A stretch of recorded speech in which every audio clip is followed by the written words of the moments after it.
the aftermarket pans, and as you can see, there's quite a bit of a difference between the two.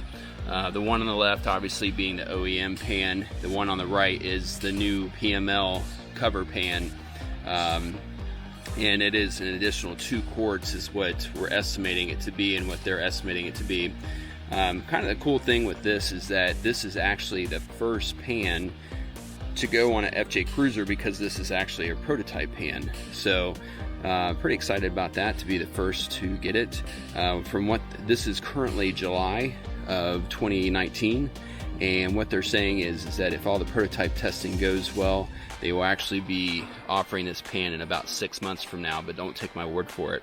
There's actually a sign-up list on their website that you can go to and put your name on there so that you can be notified when this pan is becomes available.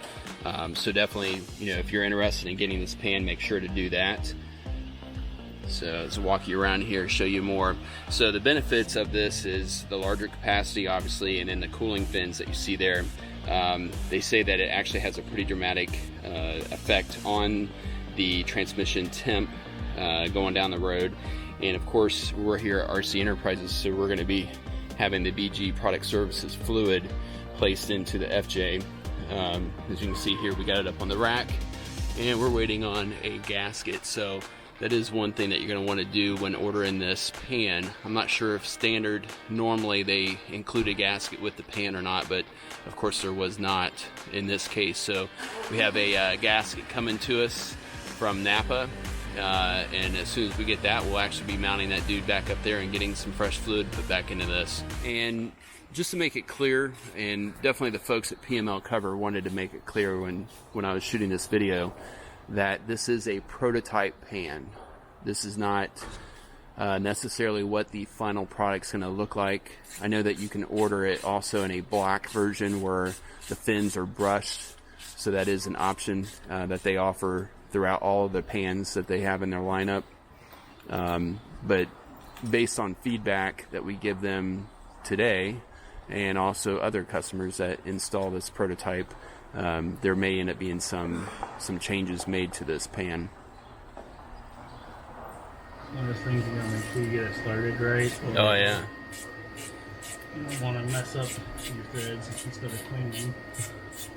So one of the things that Justin's saying here is that he's literally meeting almost no resistance as he runs this tap up through the threads.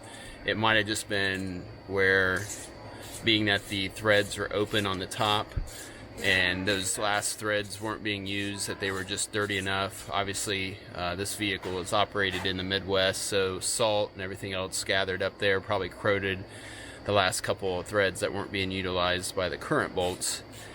And so what we're finding, that this die is just moving through there extremely easy. So the original bolts probably would have pushed their way through there just fine, but obviously with that not being a known for us, we didn't want to force it and possibly either strip the bolts or strip the transmission housing itself. Alright, so we have the pan up there now, and we just cleaned the threads out all the way up, and we have had no issues whatsoever with the original hardware that came with it, the 25mm long bolts.